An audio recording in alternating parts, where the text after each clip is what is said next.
Hello विद्यार्थी मित्रों, आज આપણે યામ ભૌમિતિ પ્રકરણ 7 એના સ્વાધ્યાય 7.1 ના દાખલા તરફ આગળ વધીએ છીએ. સ્વાધ્યાયનો દાખલો નંબર 7.7 દાખલો છે, જેમાં આપ્યું છે કે જે બિંદુ 2 - 5 અને -2 9 થી સમાન અંતરે હોય તેવો x અક્ષ પરનો બિંદુ શોધો. હવે જ્યારે આ દાખલો ગણીએ ત્યારે સૌથી પહેલી વસ્તુ આપણે એ વસ્તુ યાદમાં રાખવાની કે x અક્ષ પરનો બિંદુ હોય તો x અક્ષ પરના બિંદુના યામ કયા હોઈ શકે. x અક્ષ પરના બિંદુના યામ, તો જે બિંદુ જે અક્ષ પર હોય તેનો વિરોધી યામ 0 આપણે લઈ લઈશું. ધારો કે x અક્ષ પરનો બિંદુ આપેલું છે તેનો y યામ 0 હશે, અને ધારો કે y અક્ષ પરનું બિંદુ લેવાનું કીધું છે તો એનો x યામ 0 આપણે લેવાનું. તો સૌપ્રથમ આપણે ધારી લઈએ કે ધારો કે કોઈ બિંદુ P, હવે x અક્ષ પર બિંદુ છે, બરાબર? તો x અક્ષ પર હોય એટલે y યામ આપણે 0 લઈશું. એટલે આપણે a ખબર નથી, x યામ એનો આપણને ખ્યાલ નથી, એની જગ્યાએ આપણે a લઈ લઈએ છીએ, પણ એનો y યામ છે તે આપણે 0 લઈ લઈશું. તો ધારો કે કોઈ બિંદુ a, P એ બિંદુઓ આ બે બિંદુઓથી સમાન અંતરે છે, તો એને પણ આપણે નામ આપી દઈએ a 2 - 5 અને b -2 9 થી સમાન અંતરે છે. હવે સમાન અંતરે છે એનો મતલબ શું? તો p બિંદુથી a નું અંતર અને p બિંદુથી b નું અંતર, આ બંને અંતર સરખા હશે. એનો મતલબ કે ap અને pb આ બંને મૂલ્યો સરખા હશે, અને માટે આપણે લખી શકીએ કે pa = pb. હવે બંને બાજુ આપણે વર્ગ કરી લઈએ, આપણી પાસે આવશે pa² = pb². હવે અહીંયા આગળ આપણે અંતઃસૂત્રનો ઉપયોગ કરીશું. અંતઃસૂત્રનો આપણને સૂત્ર યાદ હશે.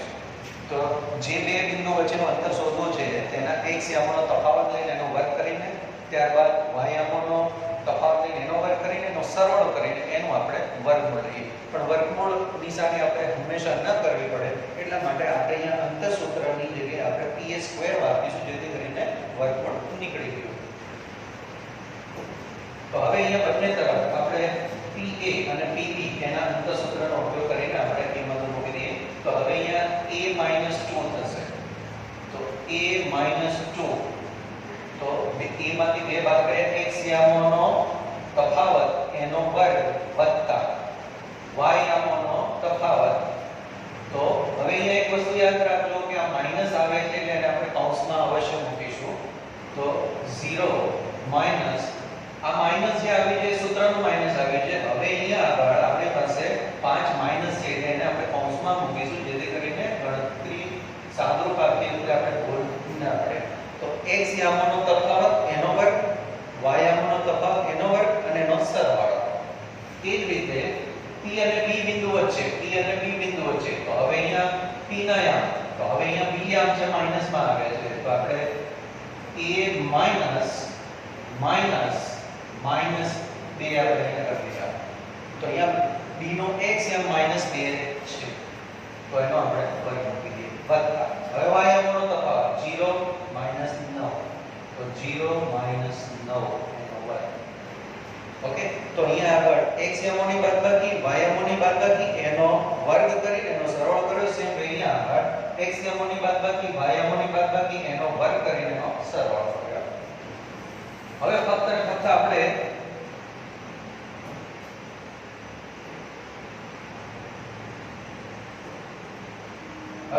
આનો સાદુરૂપ આપી દઈશું, એટલે આપણી પાસે જવાબ રેડી હશે. તો સૌથી પહેલી વસ્તુ a - 2 એના વર્ગનું વિસ્તરણ. તો 9મા ધોરણમાં આપણે શીખી ગયા હતા કે a - b ના વર્ગનું વિસ્તરણ શું થાય? તો a - b ના વર્ગનું વિસ્તરણ a² - 2ab + b². તો એ પ્રમાણે આપણે આનો સાદુરૂપ આપીશું. તો a² - 2ab, તો 2ab, તો 2 * a * 2, તો 2 × 4 4a આપણી પાસે આવશે. તો -4a મધ્યમ પદની નિશાની, અને છેલ્લું પદ પ્લસ લેવાનું છે, તો b². તો b નો વર્ગ એટલે કે 2 નો વર્ગ 4. વત્તા 0 માઈનસ માઈનસ 5. હવે અહીંયા આગળ કૌંસ છે, બંને વચ્ચે ગુણાકાર છે, માઈનસ ગુણ્યા માઈનસ પ્લસ 0 વત્તા 5 5 5 નો વર્ગ 25 બરાબર a માઈનસ માઈનસ 2. તો આ માઈનસ અને આ માઈનસ ગુણાકારમાં છે, બંનેનો પ્લસ થઈ જશે, સરવાળો કરે ગુણાકારમાં માઈનસ માઈનસ પ્લસ થઈ જતા હોય છે, ધન સંખ્યા થઈ જતી. તો a પ્લસ 2 એનો વર્ગ આવશે, a પ્લસ 2. તો હવે ફરી પાછું નિત્યસમ a પ્લસ b ના વર્ગનું મિશ્રણ, તો a square plus 2ab plus b square એનો આપણે ઉપયોગ કરીશું. તો a પ્લસ 2 એનો વર્ગ, તો આપણી પાસે આવશે a સ્ક્વેર. હવે અહીંયા મધ્યમ પદ પ્લસ આવશે,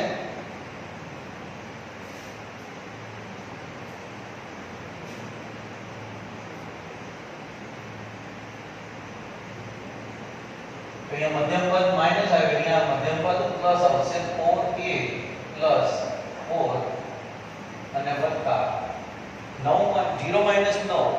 હવે માઈનસ 9 આવે છે એનો વર્ગ છે, કોઈ પણ ઋણ સંખ્યાનો જ્યારે વર્ગ કરો ત્યારે હંમેશા એ ધન થઈ જાય.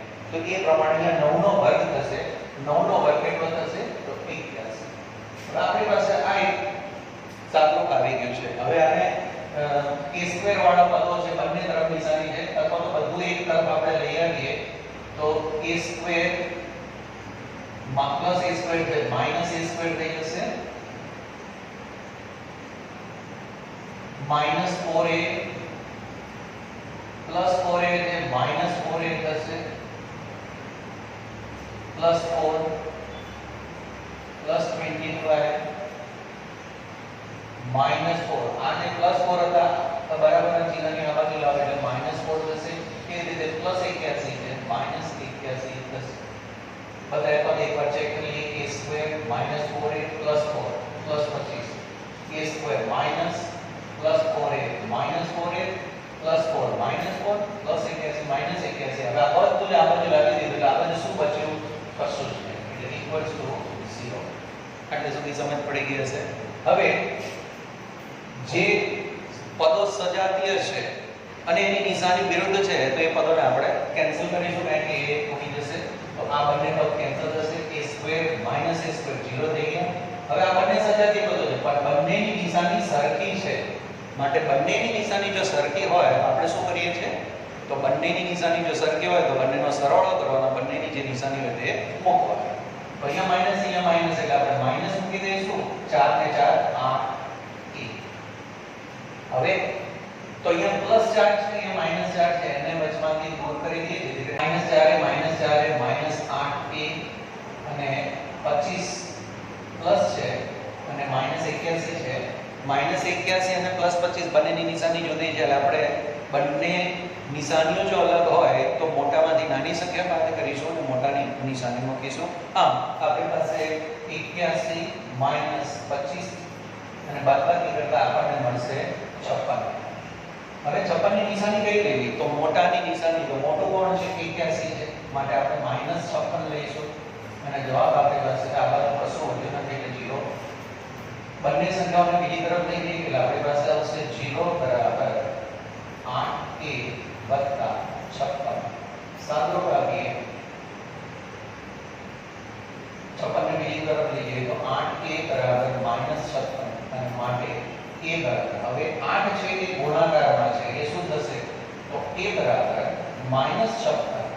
આપણે જાણીએ છીએ કે કોઈ પણ સંખ્યા જ્યારે બરાબરના ચિહ્નની બીજી તરફ હોય જાય મોકલીએ ત્યારે આપણે શું કરીએ છીએ કે જે સંખ્યા ગુણાકારમાં હોય એને આપણે ભાગાકારમાં લઈ જઈએ છીએ અને સરવાળામાં હોય બાદબાકીમાં લઈ જઈએ, બાદબાકીમાં હોય સરવાળામાં લઈ જઈએ છીએ અને ભાગાકારમાં હોય એ ગુણાકારમાં લઈ જઈએ. અહીંયા આગળ 8 છે એ ગુણાકારમાં છે એટલે આપણે એને છેદમાં ભાગાકારમાં મૂકીશું. 8 સે 56 થશે, -7 અને ગુણ્યા 8 છેદમાં 8, 8 8 કેન્સલ, આપણી પાસે જવાબ આવશે -7. હવે આપણી પાસે a ની કિંમત આવી ગઈ છે, બરાબર? a ની કિંમત આવી ગઈ ત્યારબાદ આપણે અહીંયા આગળ એ બિંદુ કયું છે એ આપણે અહીંયા આગળ મૂકી દઈશું.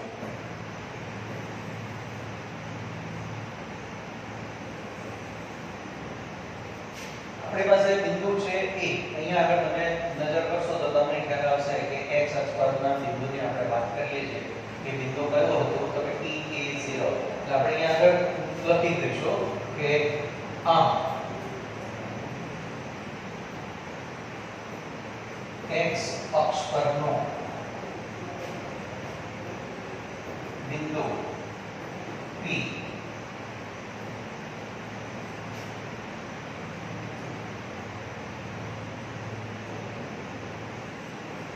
બિંદુ P હવે a ની જગ્યાએ આપણે કેટલા મૂકી દઈશું -7 y તો ઓલરેડી 0 છે a બિંદુઓ 2 -5 અને q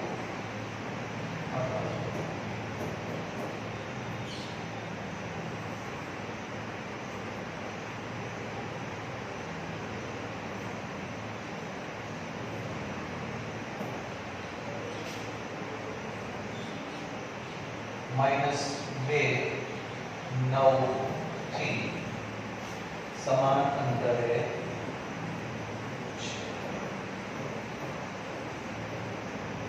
ઓકે તો આ રીતે આપણે કોઈ પણ બિંદુ છે એના યામ શોધી શકીએ છીએ જો x અક્ષ છે તો આપણે અહીંયા આગળ એનો y યામ 0 લીધો હવે x ની જગ્યાએ y અક્ષ પણ આપી દીધો હોય તો આપણે અહીંયા આગળ થોડો ફેરફાર કરી શકીએ છીએ ત્યાં આગળ આપણે p બિંદુ એનો 0b કરી દે અથવા તો 0a કોઈ પણ તમે અજ્ઞાત સંખ્યા અહીંયા મૂકી શકો છો તો આ રીતે આપણે x અક્ષ પર બિંદુ આપ્યો હોય કે y અક્ષ પર બિંદુ આપ્યો હોય તો એની કિંમત આપણે શોધી શકીએ છીએ કે બિંદુ કયું છે એ આપણે શોધી શકીએ આશા રાખું છું કે આ દાખલામાં તમને પૂરી સમજ પડી હશે ન સમજ પડી હોય તો કોમેન્ટ બોક્સમાં મને જરા લખીને જણાવશો આભાર